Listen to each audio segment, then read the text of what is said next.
Girl, you won't believe what just happened. She was singing and dance. I knew she was gonna be in entertainment for some reason. She was my queen. I just called her that. She was just special. This big white truck it was like right at my head already.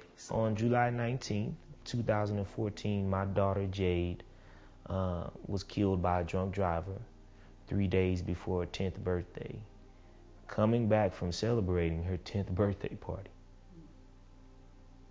This is her first picture on that day, her birthday picture. This is her outfit she had on.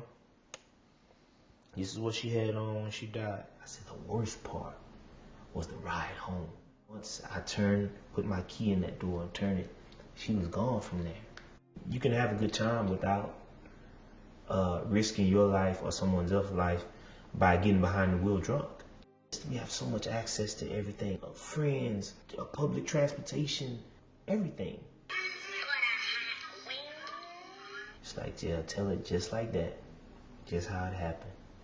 You know, so another father won't have to endure the pain that you're going through. So another father won't have to do this same hurt, this same pain. So she said, I'll give you the strength to tell it. This is my youngest, my 8-year-old. Her name Jade. Y'all give her a hand.